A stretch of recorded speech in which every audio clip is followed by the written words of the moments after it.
As an occupational safety officer, when I do my inspections of a harvesting operation, one thing we look at is the planning behind it. And that starts with the layout engineer and the work that they do in putting the blocks together.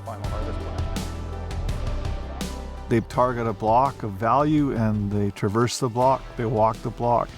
You're looking at stream drainages, looking at resource features, timber value and accessibility, and basically coming up with an overall block harvest plan.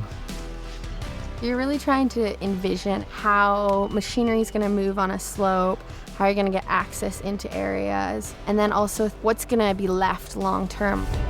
It's a balancing act. The visuals, safety, culturally modified trees, the streams, and then the timber. There's so many different competing values that you're working with.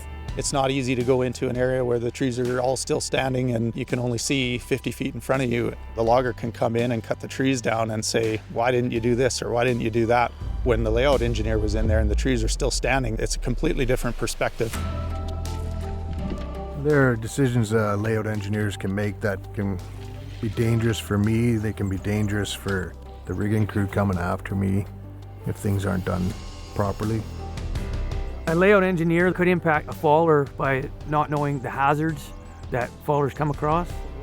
There's many different factors that should be taken into consideration while layout engineers are in the block hanging ribbon. Layout engineers are definitely not putting anybody at jeopardy on purpose. There may be a circumstance where you can lay out something that may be unsafe, but it's not apparent to you at the time you're there.